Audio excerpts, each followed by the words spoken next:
السلام علیکم ورحمۃ اللہ وبرکاتہ۔ بھائی تھوڑا قریب آ جائیں تاکہ درس شروع کریں انشاءاللہ۔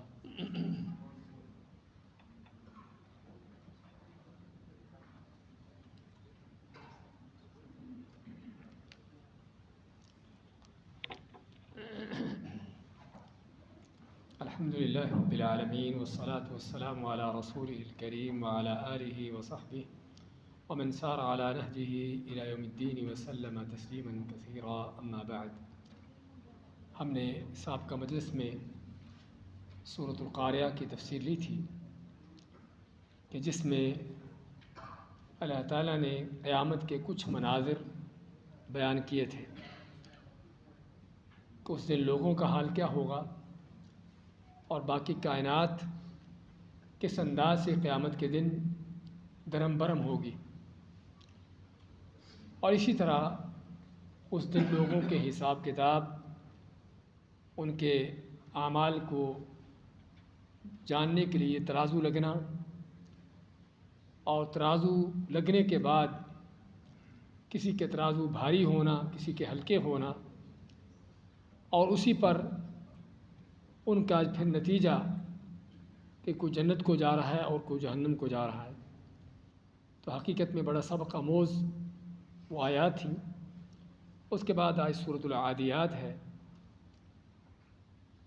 اور یہ سورت بھی مکی یا مدنی ہونے میں علماء کا اختلاف ہے، اگرچہ اکثر علماء اس کو مکی ہی کہتے ہیں، اور موضوع بھی مکی صورتوں ہی کے مطابق ہے۔ اعوذ باللہ من الشیطان الرجیم، بسم اللہ الرحمن الرحیم، والعادیات ضبحا فالموریات قدحا فالمغیرات صبحا فأثرن به نقعا فوسطن به جمعا إن الإنسان لربه لكنود وإنه على ذلك لشهيد وإنه لحب الخير لشديد أفلا يعلم إذا بعثر ما في القبور وحصل ما في الصدور إن ربهم بهم يومئذ لخبير۔ والعادیات ضبحا، واو قسم کی قسم ہے، عادیاتی ان دوڑنے والوں کی، ضبحاً جو دوڑ کر ہانپتے ہیں، یا دوڑنے کی وجہ سے ان کے سینوں سے آواز نکلتی ہے۔ فالموریاتی قدحاً، فالموریاتی پس وہ چنگاریاں اڑانے والے، قدحاً پاؤں مار کر چنگاریاں اڑانے والے، چنگاریاں نکالنے والے اپنے ٹاپوں سے۔ فالمغیراتی پس اغارہ کرنے والے یعنی حملہ ہونے والے، صبحاً صبح کے وقت۔ فأثرن به نقعا، فأثرن پس اڑانے والے، به اپنے اس دوڑنے کے ساتھ، نقعاً گرد و غبار۔ فوسطن به جمعا پس اپنے اس دوڑنے کے ساتھ جا گھستے ہیں کسی جماعت، لشکر، فوج کے اندر۔ یہ 5 اللہ نے قسمیں کھائی ہیں، لیکن یہ قسمیں کس کی ہیں؟ یہاں پر نام نہیں ذکر ہوا کہ کیا چیز ہے یہ۔ والعادیات ضبحاً، کہ ان کی قسم جو دوڑتے ہیں، اور ضبحاً ان کے دوڑنے کی وجہ سے ان کے سینوں سے آواز نکلتی ہے۔ ضبح کے معنی آواز نکلنا، ضبح کے معنی آواز نکلنا۔ اگرچہ بعض علماء نے یا بعض ترجمہ کرنے والوں نے ضبحاً کا معنی کیا ہے کہ جو ہانپتے ہیں، لیکن حقیقت میں لغت کے اندر، عربی لغت میں ضبح کا معنی وہ آواز ہوتی ہے کہ جو گھوڑے اور کتے کے دوڑنے کے بعد ان کے سینے سے نکلتی ہے۔ ہانپنا اور چیز ہوتی ہے، ہانپنے کو ہر چیز جب دوڑتی ہے تو ہانپتی ہے، انسان بھی ہانپتا ہے، کوئی بھی جانور دوڑتا ہے تو ہانپتا ہے۔ لیکن آپ میں سے جن کا گھوڑوں کے ساتھ یا ان چیزوں کے ساتھ تعلق ہو رہا ہو وہ جانتے ہوں گے کہ گھوڑا جب تیز دوڑتا ہے اس کے سینے سے ایک آواز نکلتی ہے کہ جس کو ذبح کہتے ہیں، اور اسی طرح کی آواز کتے کی بھی ہوتی ہے۔ یہ دو ہی جانور ہیں جن سے یہ آواز نکلتی ہے ان کے دوڑنے کی وجہ سے۔ اب یہاں پر مراد کتے ہیں یا گھوڑے ہیں؟ کتے تو ہو نہیں سکتے، کیونکہ جن چیزوں کا ذکر ہو رہا ہے نا کہ ان کا حملہ آور ہونا، گرد و غبار اڑانا، سمجھے نا، ساری چیزیں گھوڑوں کے ساتھ ہیں۔ تو اللہ تعالیٰ گھوڑوں کی قسم کھاتا ہے، تو اس پر علماء کا تقریباً مفسرین کا سبھی کا کہنا ہے کہ العادیات سے مراد اگرچہ نام ذکر نہیں ہوا کیا ہے، لیکن مراد گھوڑے ہیں کہ جو ادا کے معنی بہت تیز دوڑنا، جو تیز دوڑ کر جب دوڑتے ہیں تو ان کے سینوں سے وہ آواز نکلتی ہے ذبح کی۔ فالموریات قدحا، وہ تیز دوڑنے کے ساتھ کیا ہوتا ہے کہ ان کے پاؤں، ان کی ٹاپ جب زمین پر لگتے ہیں تو قدحن کے معنی چنگاری نکالنا، کہ اپنے ٹاپ مار کر، اپنے پاؤں مار کر وہ چنگاریاں نکالتے ہیں۔ اور یہ بھی چیز واضح ہے کہ بعض اوقات تو گھوڑوں کے پاؤں کے نیچے وہ ایسے ہی ایک نال کے طرح کا وہ لوہا لگاتے ہیں، اس لیے شاید آپ نے کبھی دیکھا ہو کہ گھوڑوں کے پاؤں کے نیچے ایک نال کی طرح کا گھوڑا اپنے لوہا لگاتے ہیں۔ کس لیے لگاتے ہیں؟ تاکہ ان کے پاؤں محفوظ رہیں۔ ہاں، کیونکہ گھوڑا خاص طور پر جب اس کو کہیں سخت جگہ پر چلنا ہو نا، روڈ وغیرہ پر دوڑنا ہو، تو پھر کیا ہے سخت جگہ پر دوڑنے کی وجہ سے پاؤں جو ہیں وہ اس کے نیچے کے ٹاپ جو ہیں وہ یعنی کہ ٹوٹتے ہیں اور متاثر ہوتے ہیں، تو ان کو محفوظ کرنے کے لیے نال لگاتے ہیں۔ تو اگر تو نال لگا ہو تو پھر لوہے کا پتھر کے ساتھ ٹکرانے سے چنگاری پیدا ہونا واضح ہے، لیکن نہ بھی لگا ہو تب بھی گھوڑوں کی کثرت سے جب دوڑتے ہیں ایک کے بعد دوسرا، دوسرے کے بعد مسلسل ایک ہی پتھر پر جب ٹاپیں پڑتی ہیں تو کیا ہوتا ہے؟ پتھر گرم ہوتا ہے، اور گرم ہونے سے کیا ہے؟ چنگاری نکلتی ہے۔ تو علماء آتا ہے کہ ان کے دوڑنے سے کیا ہوتا ہے؟ چنگاریاں نکلتی ہیں، اور اس سے پتہ چلتا ہے کہ رات کے وقت دوڑتے ہیں، اور آگے اس کا آ رہا ہے ذکر۔ آگے فرمایا فالمغیرات صبحا، پس صبح کے وقت وہ حملہ آور ہوتے ہیں۔ صبح کے وقت کیوں؟ عربوں کا کلچر تھا، خصوصاً اسلام سے پہلے جاہلیت میں، کہ وہ کسی قوم، کسی بستی پر حملہ کرنا ہوتا تو رات کو سفر طے کرتے، حتیٰ کہ صبح ہونے تک، یعنی فجر طلوع ہونے کے قریب تک وہ اس جگہ جا پہنچتے جہاں انہوں نے حملہ کرنا ہے، اور جیسے ہی وہ پھوٹتی، صبح طلوع ہوتی، اس کے ساتھ ہی وہ اس بستی، اس جگہ پر حملہ کرتے۔ اس کی وجہ کیا ہے؟ اس کے وہ اذان بھی آپ صلی اللہ علیہ وسلم کے حوالے سے ہے، ہم ذکر کریں گے۔ اس کی وجہ کیا ہوتی؟ وجہ ایک تو یہ ہوتی کہ ان کے ہاں رات کے اندھیرے میں، جس کو ہم کہتے شب خون مارنا، ایک عیب قرار دیا جاتا تھا کہ رات کے اندھیرے میں کسی پر حملہ آور ہونا یہ دھوکہ بازی ہے۔ اور عربوں کے ہاں اگرچہ اسلام سے پہلے جاہلیت میں بڑی غلط چیزیں تھیں، لیکن اس کے ساتھ ساتھ ان کے اندر بڑی بات، یعنی کہ آپ کہہ سکتے ہیں کہ جو یعنی کہ شجاعت کی اور عزت نفس کی، اس طرح کی چیزیں کافی تھیں۔ ہاں جی، باصول تھے، اصولوں پر تھے۔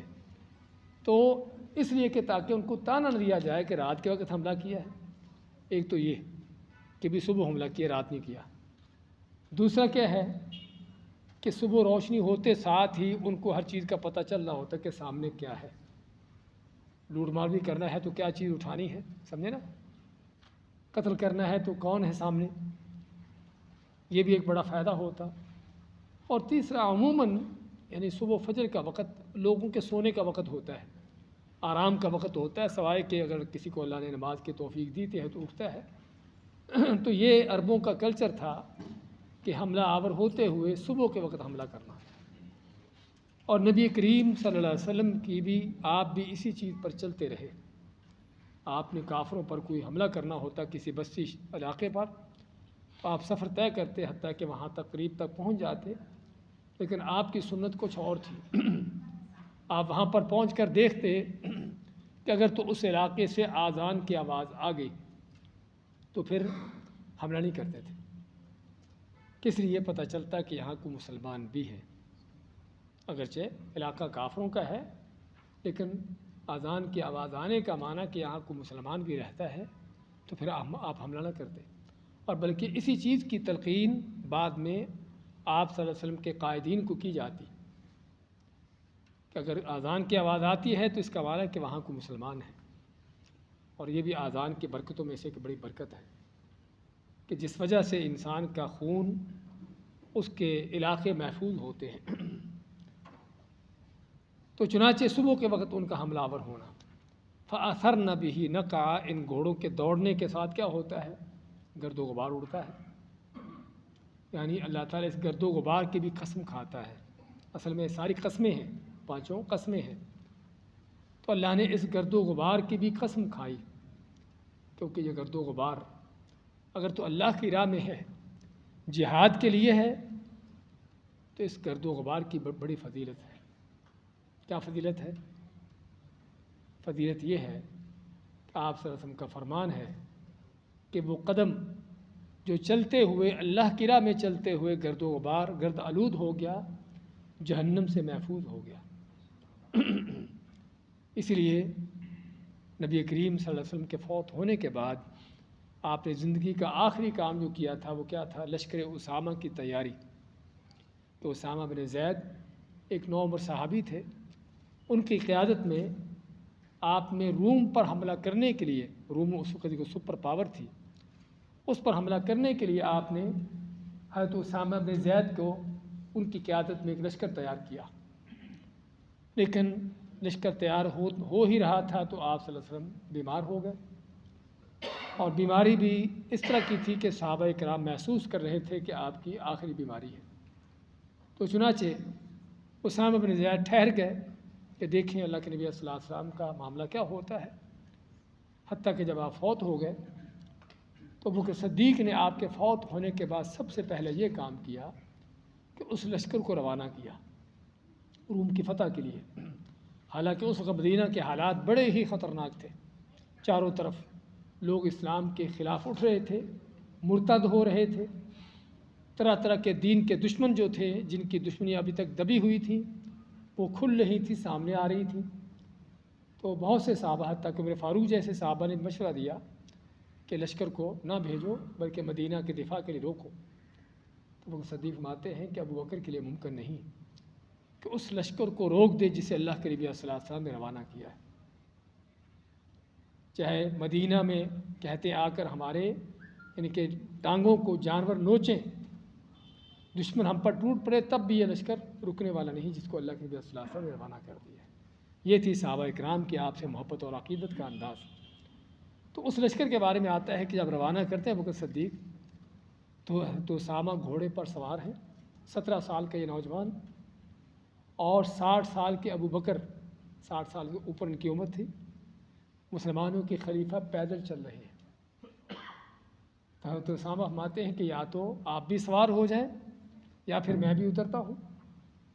ابو بکر فرماتے ہیں نہ میں سوار ہونے والا ہوں نہ آپ اترو گے، میں چاہتا ہوں کہ چلو لشکر کے قافلے کے یعنی کہ فوج یعنی کہ اس جہاد پر جا تو نہ سکا، لیکن کم از کم اس گرد و غبار سے میرے پاؤں بھی گرد آلود ہو جائے۔ تو یہ وہ گرد و غبار جس کی اللہ قسم کھاتا ہے، فَأَثَرْنَ بِهِ نَقْعًا، بس اپنے دوڑنے کے ساتھ وہ گرد و غبار اڑاتے ہیں۔ فَوَسَطْنَ بِهِ جَمْعًا، پانچویں قسم کیا کھائی کہ وہ گھوڑے دوڑ کر وسطنا، وسط میں یعنی سینٹر میں پہنچنا، جمع کے معنی کوئی جتھا، کوئی جماعت، کوئی فوج، کوئی لشکر کہ دشمن کے درمیان تک جا گھستے ہیں۔ تو اللہ نے گھوڑوں کی 5 قسمیں کھائی ہیں یہاں پر۔ تو یہ کن گھوڑوں کی قسمیں ہیں؟ اکثر علماء کا، بہت سے مفسرین کا کہنا ہے کہ یہ مجاہدین کے گھوڑوں کی قسمیں ہیں۔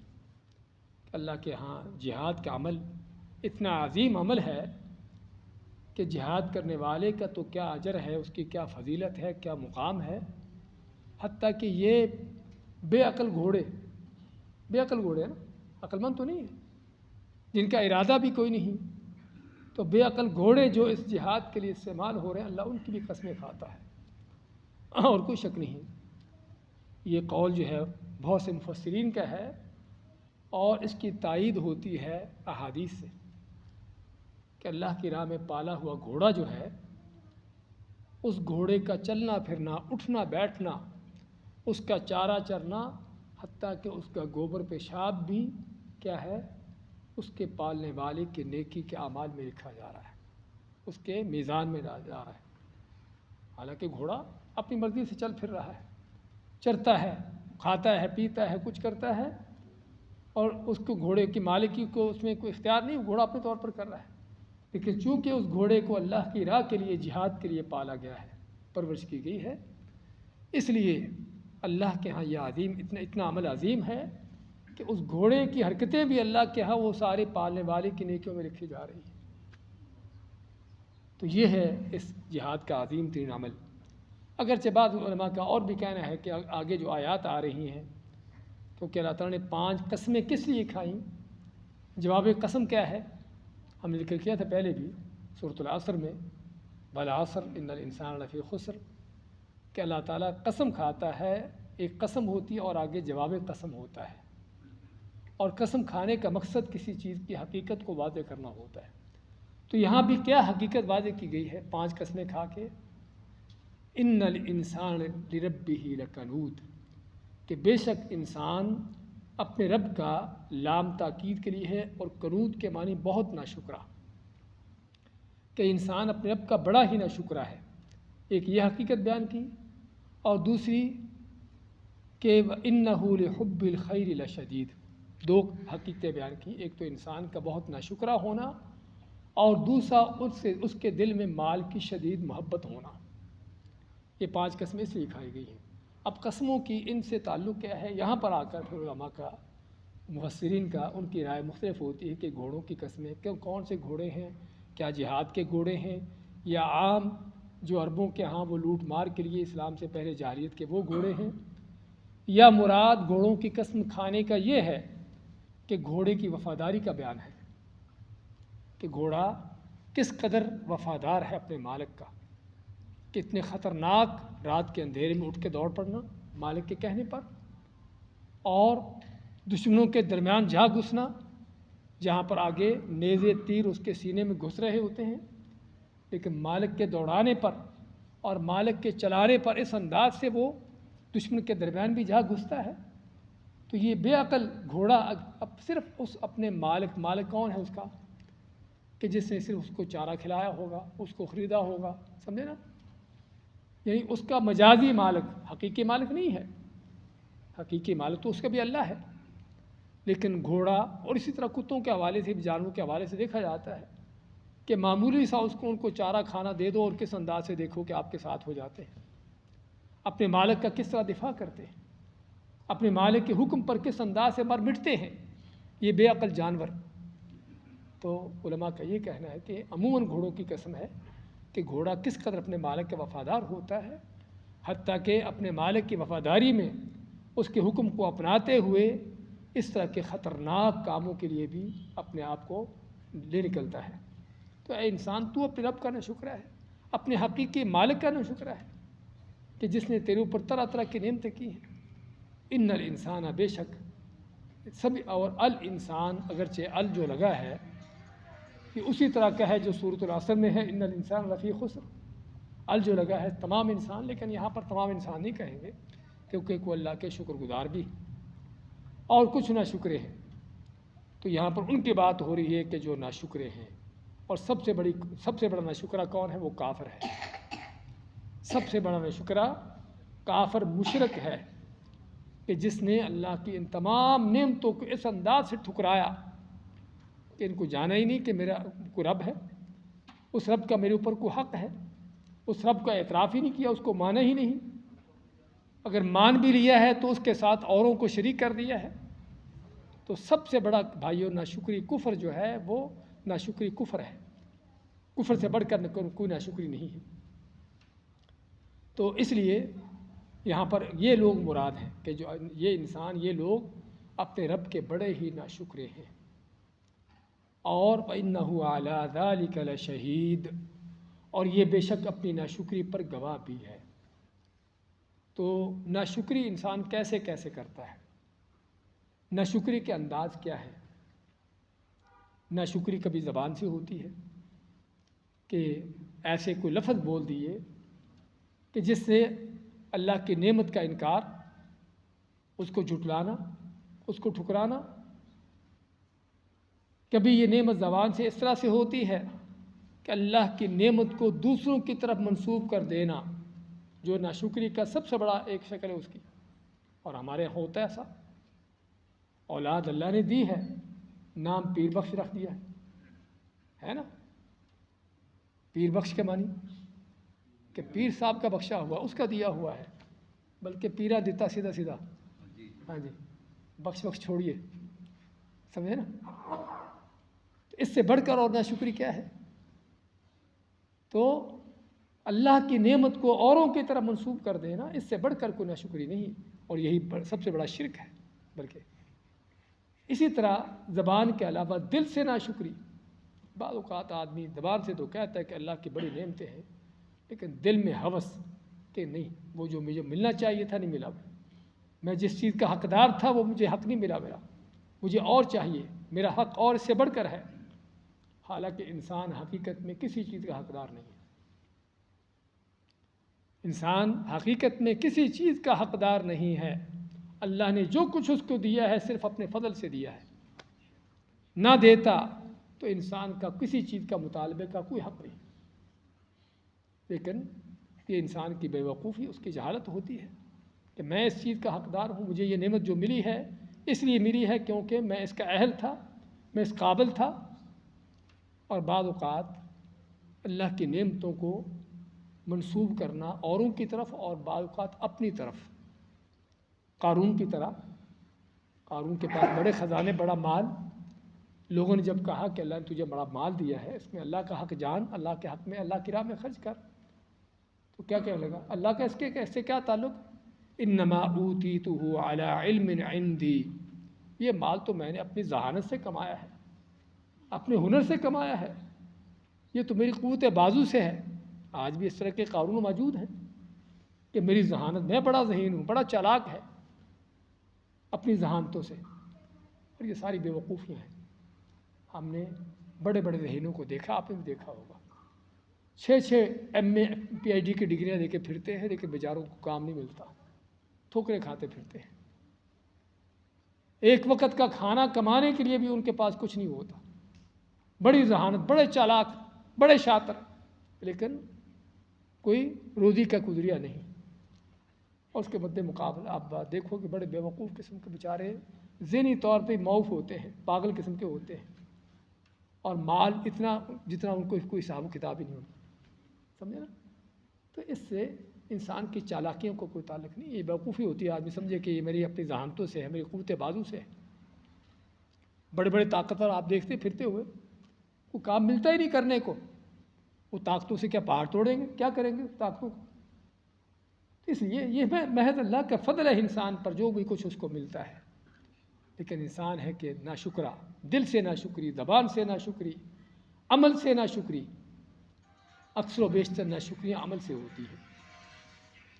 کہ بعض لوگ ویسے کہنے کو تو کہہ دیتے ہیں اللہ تیرا بڑا شکر، کوئی بڑا ولا بنایا، کوئی بنگلہ بنایا، اس پر کیا لکھا؟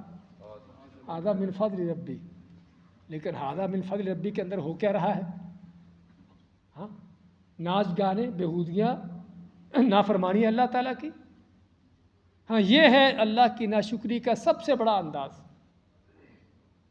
جو عملی طور پر ناشکری ہے، کہ لکھنے کو تو تختی لگا دی ھذا من فضل ربی کی، کہنے کو تو کہہ دیا کہ اللہ تیرا بڑا شکر ہے، لیکن اللہ کی نعمتوں کو استعمال کر کے کہ اللہ کا حق ادا کیا جا رہا ہے، اللہ کی عبادت میں، اللہ کی اطاعت میں، اللہ کے دین کے غلبے کے حوالے سے قوتیں، طاقتیں، صلاحیتیں کیا صرف کی جا رہی ہیں، یا اس کے برعکس اللہ کی نعمتوں کی دھجیاں اڑاتے ہوئے بلکہ اللہ کی نافرمانیاں کی جاتی ہیں۔ مال جو اللہ نے دیا ہے کہ اللہ کی راہ میں خرچ کر، اپنی ضروریات پوری کر، اس سے فائدہ اٹھا، اسی مال کو اس سے بدماشی عیاشی کی جاتی ہے، غنڈہ گردی کی جاتی ہے، ظلم و ستم کیے جاتے ہیں۔ اللہ نے قوتیں طاقتیں جو دی ہیں کہ جن قوت و طاقتوں کا سب سے پہلا اور بڑا حق اللہ کا دین تھا، بلکہ اللہ کے دین کے خلاف ان قوت و طاقتوں کو صرف کیا جاتا ہے۔ دین سے روکنے کے لیے اللہ نے بڑی ذہنی صلاحیتیں دی ہیں، کو بڑا عہدہ منصب دیا ہے، اللہ کی نعمتیں ساری۔ ہم ویسے کہنے کو زبان سے تو کہتا پھرے، لیکن عملی طور پر جب انسان اللہ کے نعمتوں کے خلاف چل رہا ہوتا ہے، اپنے عہدے منصب کے غلط فائدے اٹھا کر اللہ کے دین سے روکتا ہے اور اپنی ذہنی صلاحیتوں کو غلط استعمال کرتے ہوئے بدعات شرک پھیلاتا ہے، گمراہیاں پھیلا رہا ہے، یہ ہے جو اللہ کی نعمتوں کی سب سے بڑی ناشکری ہے۔ تو اسے میں ان الانسان، تو ناشکری نہ سمجھو کہ صرف یہی ہے کہ آدمی اللہ کی نعمت کا یعنی کہ کوئی چیز کھا کر الحمدللہ نہ پڑھے۔ ہاں، نہ پڑھنا بھی کوئی شک نہیں، کا ناشکری کا ایک انداز ہے، لیکن سب سے بڑی ناشکری یہ ہے، اور اس میں جس طرح ہم نے شروع میں عرض کیا کہ سب سے بڑی ناشکری شرک ہے، کسی بھی انداز سے کیوں نہ ہو۔ یعنی ایک آدمی کو اللہ نے علم دیا ہے، اللہ کی نعمت بہت بڑی، ذہنی صلاحیتیں دی ہیں، اس کو اچھا بولنے کا فن دیا ہے، تقریر کرنا، بات کرنا، بہت اس کو بڑا فن، لیکن یہ ساری اللہ کی صلاحیتوں کو شرک پھیلانے میں، بدعات پھیلانے میں، توحید و سنت سے لوگوں کو روکنے میں استعمال ہو رہی ہیں آج، اور خصوصاً اس سوشل میڈیا کے دور میں، سمجھے نا؟ تو یہ ہے اللہ کی ناشکری کا سب سے بڑا انداز۔ وَإِنَّهُ عَلَىٰ ذَلِكَ لَشَهِيدٌ، اور عجیب بات یہ ہے کہ انسان اپنی ان ناشکریوں پر خود بھی گواہ ہے، خود بھی گواہ ہے، خود ہی زبان سے کہتا ہے کہ اللہ نے بس میرے ساتھ تو اللہ کو پتہ نہیں کیا دشمنی ہے، ہر نقصان میرا ہی ہوتا ہے ہمیشہ۔ اس انداز سے آپ کو ملیں گے ایسے الفاظ سننے میں، کسی کی فصل تباہ ہوگی، کسی کا نقصان ہو گیا، کاروبار میں کوئی اس طرح کی چیز میں، اللہ پر تان بازیاں، طرح طرح کے اللہ کو گالیاں دینا، بلکہ انسان خود ان چیزوں پر گواہ ہے، اپنی زبان سے بھی، اپنے عمل سے بھی، اپنے کردار سے بھی۔ وَإِنَّهُ عَلَىٰ ذَلِكَ لَشَهِيدٌ وَإِنَّهُ لِحُبِّ الْخَيْرِ لَشَدِيدٌ۔ یہ کنجوسی، یہ ناشکری کیوں ہے؟ ہاں، ناشکری کے پیچھے اصل وجہ کیا ہے کہ مال سے محبت، اور مال سے محبت کا معنی بخل، کنجوسی، کیونکہ بخیل ہوتا ہی وہ ہے جس کو مال سے محبت ہوتی ہے کہ یہ مال خرچ نہ ہو جائے کہیں پر، جو ملا ہے یہ بس ایسے کیسے رہے بلکہ بڑھتا رہے، مال کی ہوس، اس کی محبت، تو اسی میں وہ بخل کنجوسی کرتا ہے۔ اسے آپ فرماتے ہیں ایاکم الشح، اے لوگوں بخل کنجوسی سے بچو، فإن الشح أهلك من كان قبلكم، کہ اسی بخل کنجوسی نے لوگوں کو تم سے پہلے ہلاک کیا، رشتے ناتے بھی توڑے، جن کے حق دینے والے تھے، کوئی رشتہ داروں کے، بہن بھائیوں کے، ماں باپ کے، وہ حق بھی نہیں دیے، بلکہ ان کے حق کھائے ہوں گے مال کی ہوس میں، مال کی محبت میں، اور اللہ کے ساتھ، اللہ کے حق میں بھی لوگوں کے ساتھ ظلم زیادتیاں کی۔ تو یہ مال کی محبت ہے جو انسان کو طرح طرح کے جرائم پر آمادہ کرتی ہے، اس کے اندر بخل کنجوسی پیدا کرتی ہے، اور یہی اللہ کے نعمتوں کی سب سے بڑی ناشکری۔ اللہ نے کسی کو نعمتیں دی ہوں اور اس نعمت کا اس کے اوپر اظہار نہ ہو، یہ بھی ناشکری کی شکل ہے۔ ایک آدمی آپ نے دیکھا کہ پھٹے پرانے کپڑے ہیں، بڑی اس کی یعنی کہ مندی حالت ہے، بڑی خستہ حالت ہے، پوچھا ایسا تیرے پاس کوئی مال نہیں ہے؟ کہنے لگا کہ آپ نے پوچھا تیرے پاس کتنے اونٹ ہیں؟ بتایا کتنے اونٹ ہیں، اتنی اور چیزوں کا ذکر کیا، تو آپ نے کہ پھر تیری حالت کیوں ہے اس طرح کی؟ اللہ تعالیٰ چاہتا ہے کہ اللہ تعالیٰ کسی بندے کو نعمت دیتا ہے تو اس نعمت کا اثر اس کے اوپر دیکھے۔ وَأَمَّا بِنِعْمَةِ رَبِّكَ فَحَدِّثْ، سورۃ ضحیٰ کی آخری آیت میں، کہ اپنے رب کی نعمتوں کو بیان کرو۔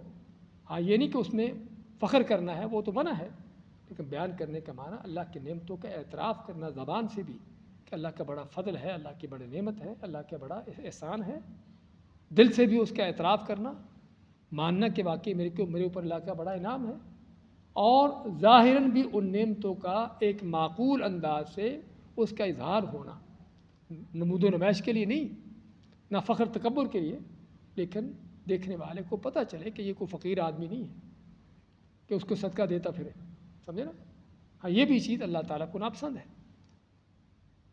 اس لیے مال کی ہوس، مال کی شدید محبت، وَإِنَّهُ لِحُبِّ الْخَيْرِ لَشَدِيدٌ یہاں پر، اور تحبون المال حبا جما دوسری آیت میں، کہ تم مال سے بڑی شدید محبت کرتے ہو، اور اسی شدید محبت کے نتیجے میں پھر لوگوں کے حقوق پامال ہوتے ہیں، بلکہ ان کے حقوق لوٹے جاتے ہیں اور ظلم زیادتیاں ہوتی ہیں، بلکہ قطع تعلقیہ اور قتل و غارتیں بھی اسی ساری ان چیزوں کا نتیجہ ہے۔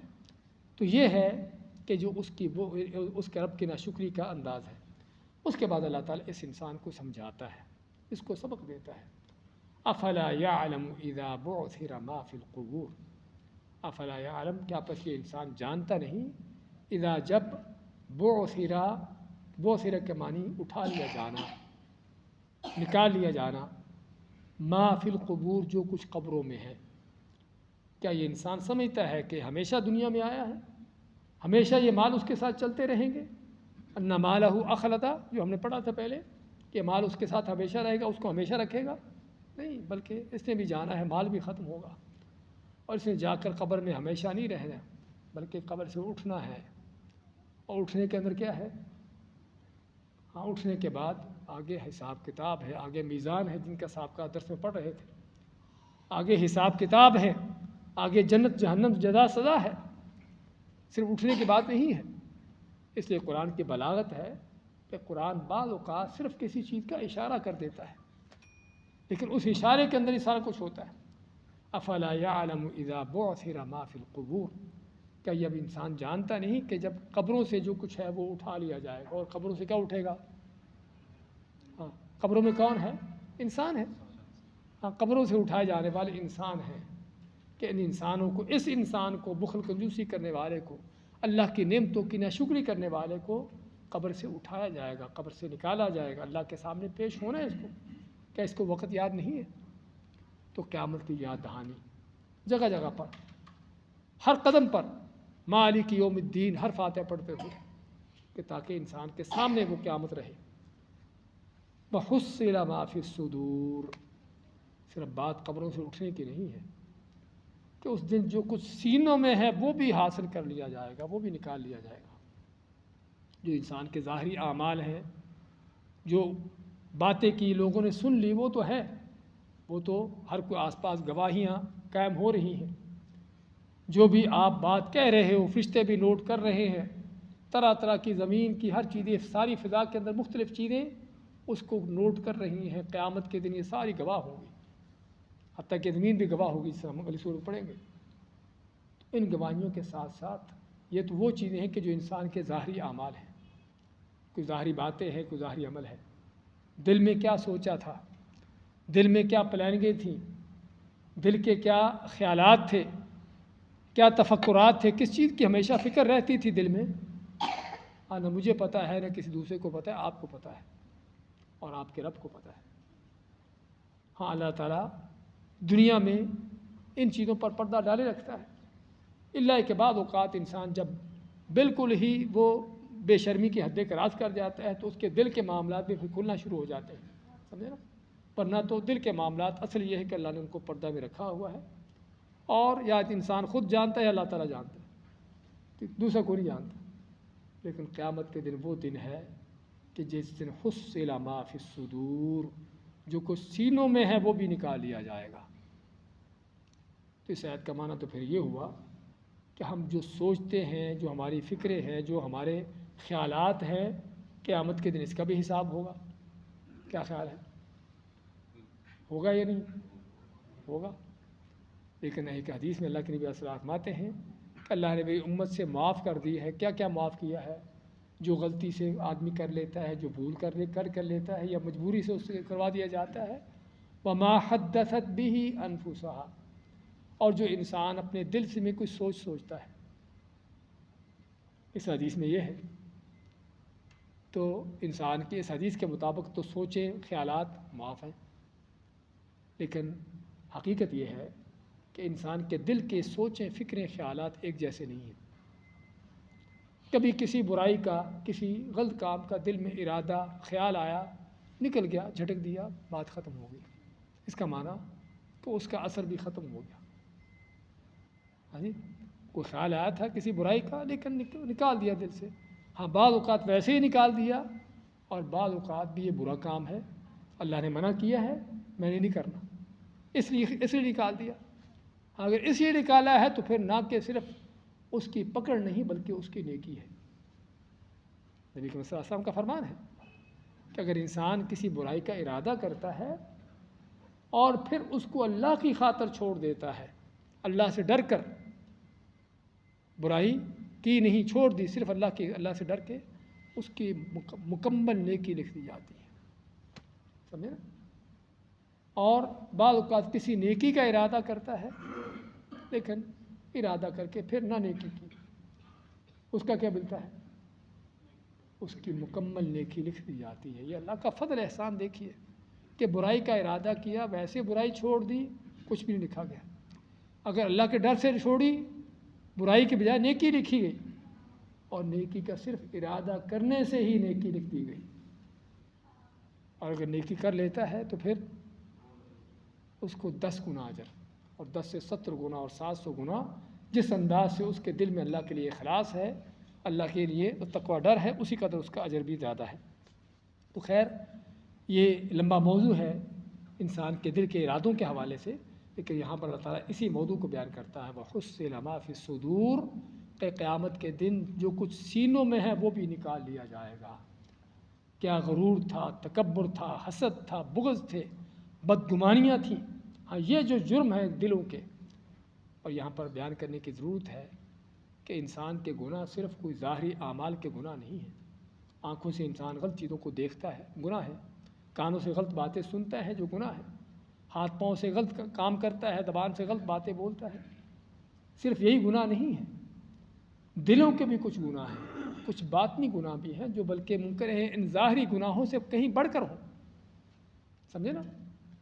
آپ نے آنکھ سے کوئی غلط چیز دیکھی، کسی عورت پر فرض کرو غلط نظر ڈالی، گناہ ہے، کوئی شک نہیں، لیکن اتنا بڑا گناہ نہیں ہے کہ جتنا تکبر و غرور ہے جو دل کا گناہ ہے۔